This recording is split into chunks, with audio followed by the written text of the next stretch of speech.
Hello everyone, welcome to the Seed Surgeons. My name's Karl, and today I thought we would show you how we set up our raspberry canes. Now, if you order them online, you can get them in an envelope. This is from Thompson and Morgan, and we've ordered 6 raspberry canes. And inside here you can see the canes, and each have an individual root system.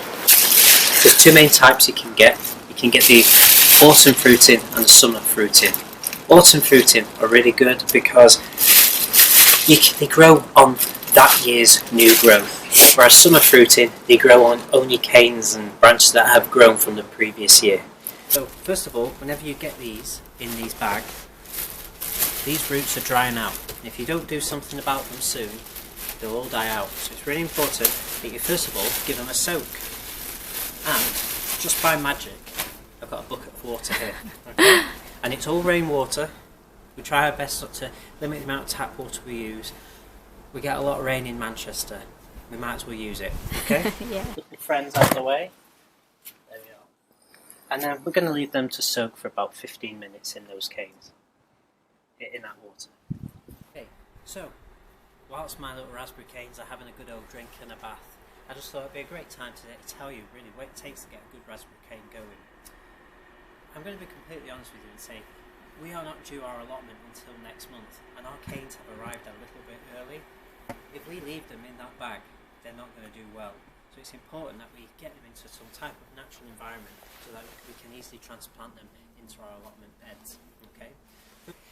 First thing you need to know about weather conditions with raspberries. They first of all like sun, but they also like a little bit of shelter. So if you are going to plant them, try not to get them completely blasted in a big heat spot. The next thing is they love well fertile soil, they love good drainage, they hate cold, wet, damp. That's what we get a lot of in Manchester. So we've got to do a little bit to make them feel a little bit at home, a little bit welcome. Alright? So first of all, how many of you went for Christmas trees this year? I think a lot of people during lockdown wanted their own Christmas tree rather than relying on the plastic stuff. So here we have some of our chopped up Christmas little cut up vines. I don't have a shredder. I spent a good couple of hours chopping this up with just a pair of secateurs. Thank God we only got a small tree. The next thing is ericaceous compost. Okay, very difficult to find an ericaceous peat-free compost, but try your best to have a look.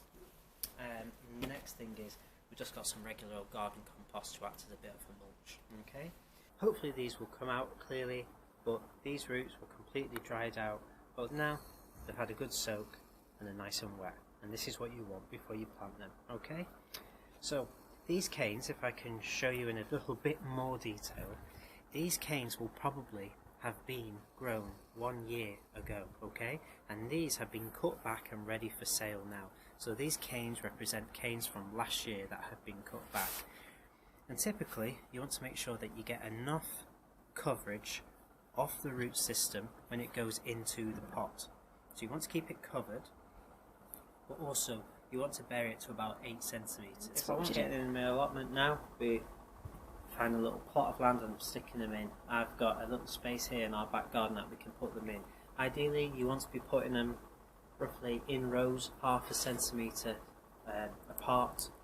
These type don't need supporting, some others do, more like the summer pruning ones, the summer fruiting ones, you do need support as they go up, but autumn fruiting, these type, you don't. 1/2 metre apart with 1.8 metres between each row. Okay.